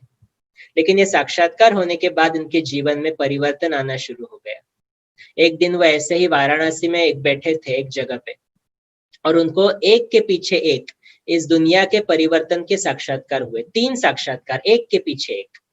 पहला साक्षात्कार हुआ, उन्होंने देखा जैसे कि आग के गोले आसमान से नीचे गिर रहे हैं, और जहां पर भी वो गिरते हैं वहां पर सब तहस नहस हो जाता है, वहां पर वो विनाश हो रहा है। देखो ये 36 की बात है, जब एटॉमिक बॉम्ब यूज नहीं हुआ था, लेकिन वो क्लियर नहीं था कि आग का गोला उस ऊपर से आ रहा है माना क्या, वो समझ में नहीं था। दूसरा साक्षात्कार उन्होंने देखा जैसे प्रकृति के 5 तत्व वार कर रहे हैं। बहुत सारी बाढ़ एक जगह पे आ रही है, मूसलधार बरसात सब जगह पे हो रही है, भूकंप हो रहे हैं, ज्वालामुखी फट रहे हैं, जैसे कि पृथ्वी का पूरी तरह से सर्वनाश करने के लिए प्रकृति तांडव मचा रही है। और एक तीसरा साक्षात्कार उनको हुआ जब लोग एक दूसरे को मार रहे हैं, सिविल वॉर, रक्त की नदियां बह रही है। तो ये चित्र देखने के बाद दादा थोड़े घबरा गए, और जब बाहर आए तो उनके मन में एक ही संकल्प था कि क्या दुनिया की ये हालत होने वाली है, और अगर ये हालत होने वाली है तो मुझे ये बिजनेस में क्या रखा है। और इसीलिए दादा का मन हीरो के उस बिजनेस से थोड़ा थोड़ा दूर होता गया। इन्होंने उस बिजनेस को ताला लगाया, अपने पार्टनर्स के जो भी साथ डीलिंग्स थी उसको खत्म करके अपना हिस्सा लेके वो अभी कॉन्टेम्पलेशन में चले गए, अंतर्मुखता में चले गए। एक दिन दादा ऐसे ही आसमान की तरफ देख रहे थे तो उनको तीसरा साक्षात्कार हुआ। दादा ने देखा आसमान से सितारे जमीन पर गिरते हैं, और जहां पर भी गिरते हैं वहां बहुत सुंदर महाराजा महारानी, प्रिंस प्रिंसेस तैयार हो रहे हैं। उनके सामने वो दुनिया थी जो आने वाली नई दुनिया है, सतयुगी दुनिया है, जहां सोने के महल है, पुष्पक विमान है, हीरे रत्नों से जड़ित सब जगह पे ज्वेलरी है, घर है, सब जगह पे सुख है, शांति है, पवित्रता है, दुख का नाम निशान नहीं है, कंचन काया है। ये दुनिया उन्होंने अपने आंखों के सामने देखी। और जब ये साक्षात्कार हो रहा था तो जैसे कि उन्हें कोई बता रहा है, उनके कानों में कोई आवाज दे रहा है कि ये दुनिया तुम्हें बनानी है। दादा को तो बहुत आश्चर्य लगा। दादा ने कहा मैं तो एक मामूली आदमी हूँ, डायमंड मर्चेंट हूँ, ये दुनिया मैं कैसे बना सकता हूँ। कुछ क्लियर नहीं था, सिर्फ साक्षात्कार का पार्ट चल रहा था, कुछ क्लियर नहीं था। एक दिन दादा बैठे थे अपने रूम में, और उनकी बहू उनको बुलाने के लिए गई। उनकी बहू अभी तक थी, 90s तक थी, दादी ब्रिजेंद्रा उनका नाम था।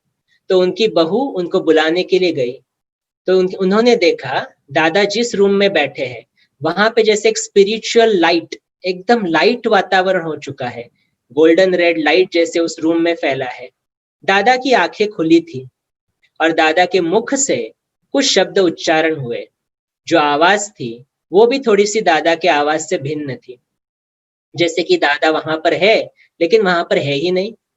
तो उस वक्त दादा के मुख से 3 शब्द उच्चारण हुए, निजानंद स्वरूपम शिवोहम शिवोहम, प्रकाश स्वरूपम शिवोहम शिवोहम, ज्ञान स्वरूपम शिवोहम शिवोहम। बस दादा वापस आ गए। तो बहू ने पूछा दादा आप क्या देख रहे थे, आपके मुख से ये उच्चारण शब्द हुए हैं। तो दादा ने को भी क्लियर नहीं हो रहा था क्या हो रहा है। तो उन्होंने कहा कि मुझे भी मालूम नहीं एक्चुअली क्या हो रहा था, लेकिन मैं देख रहा था एकदम लाल प्रकाश की दुनिया थी, और वहां पे जैसे छोटे छोटे छोटे स्पार्कलिंग स्टार्स थे, जैसे कि वो आत्माएं हो। दादा को वो साक्षात्कार हो रहा था परम धाम का। और फिर दादा ने कहा मुझे ऐसा लग रहा था कि शायद किसी ने मेरा शरीर लिया है और मेरे शरीर द्वारा बोल रहा है, लेकिन मुझे क्लियर नहीं है। उस वक्त कुछ क्लियर नहीं हो रहा था। समय बीतता गया।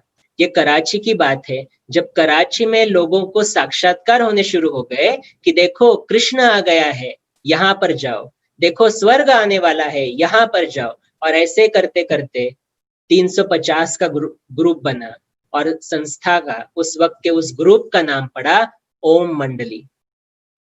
दादा उस वक्त 350 के सामने बैठते थे, गीता का पुस्तक सामने रखते थे, लेकिन बिना पुस्तक खोले ही मुंह से बहुत सारी बातें निकलना शुरू हो जाता था जो गीता में है ही नहीं।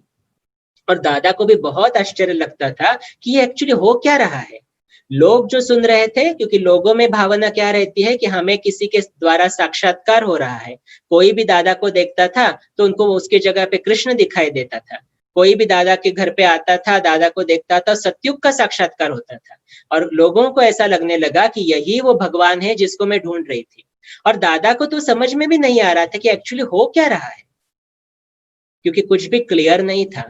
दादा के मुख से इतना अच्छा उच्चारण हो क्यों रहा है, इतनी क्लैरिटी से नॉलेज बाहर क्यों पड़ रहा है, समझ में ही नहीं आ रहा था। और इसलिए बाहर के लोगों को फिर लगने लगा कि ये जादू टोना करने वाला कोई आदमी है, और इसलिए लोगों ने उसके अगेंस्ट जाने की भी बहुत कोशिश की, लेकिन कुछ भी समझ में नहीं आ रहा था कि ये क्या हो रहा है। कुछ समय बीता और फिर ये क्लियर हो गया कि निराकार परमात्मा शिव, जिसको अपना शरीर नहीं है, वो इस शरीर में आ रहा था। दादा की आत्मा तो थी ही इस शरीर में, लेकिन दादा के आत्मा के नजदीक जाके बैठता था, उसके मुख का यूज करता था, और मुख द्वारा ज्ञान देके वापस परम धाम चला जाता था। क्योंकि परमात्मा है ना, वो परम आत्मा है, परकाया प्रवेश करता है, लेकिन आत्मा है ना, बोल कैसे सकता है, तो कोई तो आधार लेना चाहिए। छोटे बच्चे का आधार तो नहीं ले सकता ना, क्योंकि छोटे बच्चे के ऑर्गन्स डेवलप नहीं है। इसका आधार लेने का और एक कारण था, क्योंकि ये बुजुर्ग है, एक्सपीरियंस्ड है, और इसीलिए इसके आधार से, इसके मुख द्वारा उसने ज्ञान देना शुरू कर दिया। और फिर शिव बाबा ने क्लियर कर दिया सब कुछ जो हमने आज तक सुना है। परमात्मा ने सबसे ज्यादा, सबसे पहले हमें बताया कि बच्चे, आप जो खुद को शरीर मानते हो ना, आप ये शरीर नहीं हो, आप शरीर को चलाने वाली आत्मा हो। फिर शिव बाबा ने खुद का परिचय दिया कि बच्चे, जैसे आप आत्मा हो ना, वैसे मैं भी परमात्मा हूँ। मैं सर्वव्यापी नहीं हूँ, मैं परम धाम में रहता हूँ, जहां आप सब आत्माएं मेरे साथ रहती थी। फिर शिव बाबा ने क्लियर कर दिया कि जिस शरीर द्वारा मैं बोल रहा हूँ, वो भी भगवान नहीं है, वो टीचर नहीं है, और वो आपका गुरु भी नहीं है। क्योंकि कोई भी देहधारी कभी टीचर नहीं हो, कभी गुरु नहीं हो सकता है, कभी भगवान भी नहीं हो सकता है। तो वो सत्य गुरु जो है, वो परमात्मा निराकार शिव बाबा है, जो इसके शरीर द्वारा फिर बात करता है।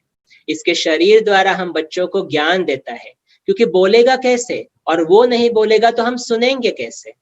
तो इसीलिए परमात्मा ने ये क्लियर करके बताया कि आपके सामने जो बैठा है वो एक्चुअली कुछ नहीं है, वो स्टूडेंट है।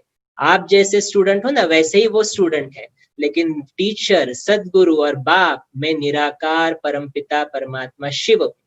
तो हम जब भी याद करते हैं ना, तो उस निराकार को ही याद करते हैं। साकार माध्यम है सिर्फ। जैसे आप किसी सॉन्ग, किसी सिंगर के प्रोग्राम के लिए जाते हो, जैसे लता मंगेशकर है, उसके प्रोग्राम के लिए जाते हो। अभी उस लता मंगेशकर को, उनको गाना है, हजारों को गाना सुनाना है, तो उसके लिए उनको जरूरत क्या रहेगी, माइक्रोफोन की जरूरत रहेगी। तो आप जब प्रोग्राम को जाते हो तो आप सिंगर को देख के जाते हो ना, या माइक्रोफोन को देख के जाते हो। अच्छा ये वाला माइक्रोफोन यूज कर रहे हैं, मैं नहीं जा रहा हूँ, सिंगर को देख के जाएंगे ना। तो वैसे ही सिंगर यहाँ पर ज्ञान देने वाला निराकार परमात्मा है, ब्रह्मा उसका साकार माध्यम था, जब दादा लेखराज उसका माइक्रोफोन था, जिसके मुख द्वारा उसने ज्ञान दिया। और फिर शिव बाबा ने इसका नाम बदल दिया, नाम पड़ा प्रजापिता ब्रह्मा। और इसीलिए आज तक गायन है कि ईश्वर नई सृष्टि रचता है ब्रह्मा के द्वारा।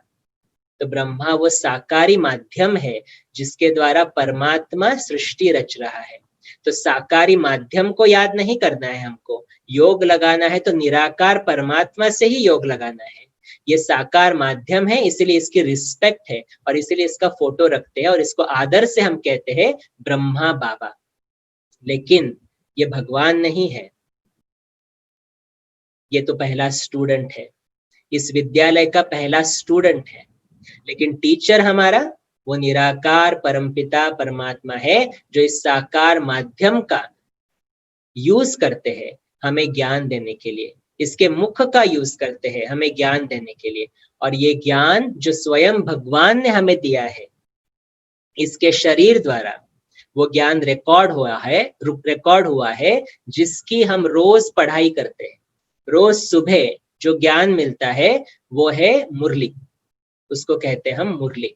तो ये मुरली की जो पढ़ाई है वो हम साकार माध्यम द्वारा, जो निराकार ने बताया वो पढ़ाई है, जिसके द्वारा हमारा जीवन पूरी तरह से परिवर्तित हो जाता है।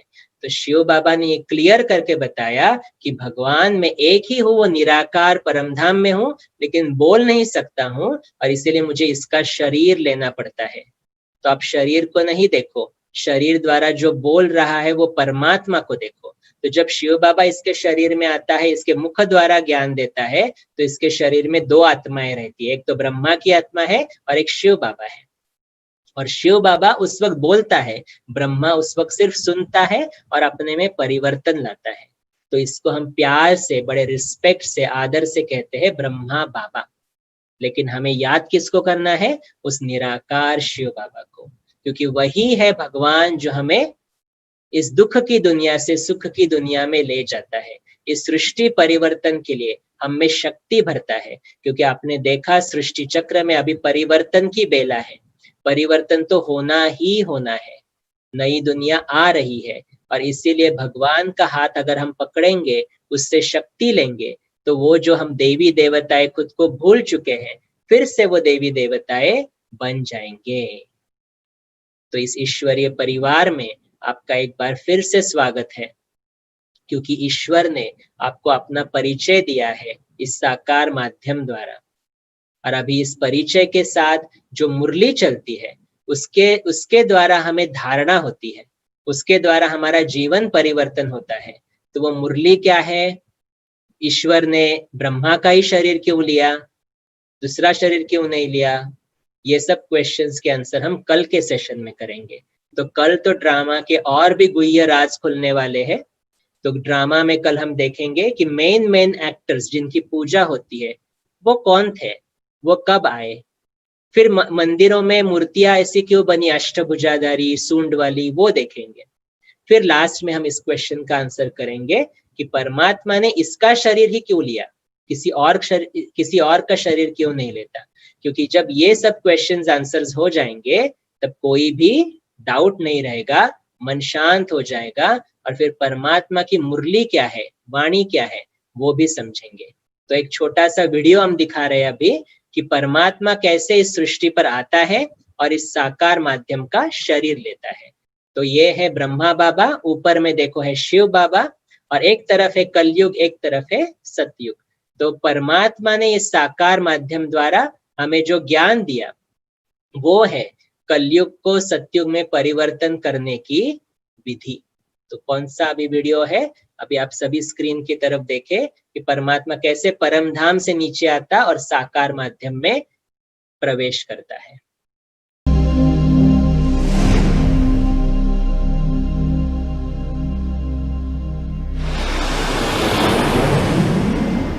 यदा यदा हि धर्मस्य ग्लानिर्भवति भारत अभ्युत्थानम् अधर्मस्य तदात्मानं सृजाम्यहम्।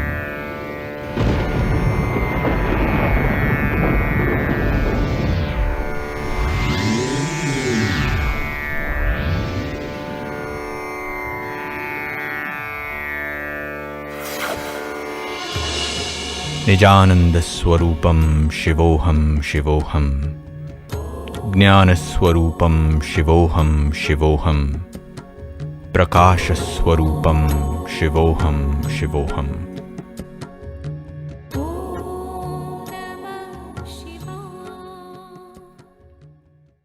तो परमात्मा का अवतरण तो इस सृष्टि पर हो चुका है, जिसको हमने शास्त्रों में कहा ना कि कभी ना कभी तो वो इस सृष्टि पर आएगा। तो उसका अवतरण तो 1936 में ही हुआ था, जब शिव बाबा ने इसका साकार माध्यम का आधार लेके ये ज्ञान देना शुरू कर दिया।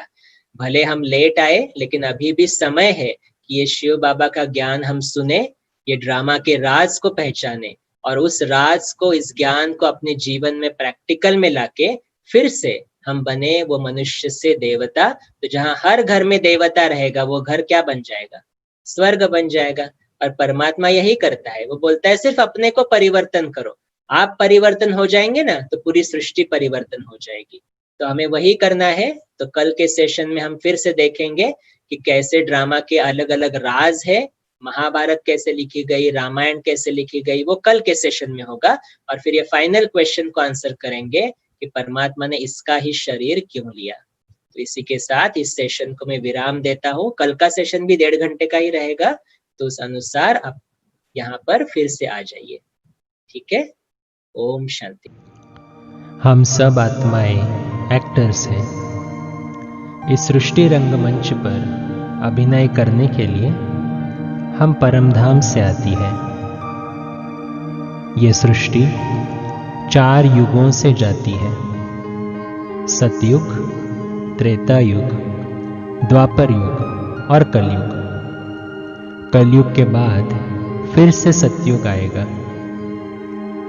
यह सृष्टि चक्र अनादि है, इसका कोई आदि नहीं और इसका कोई अंत नहीं।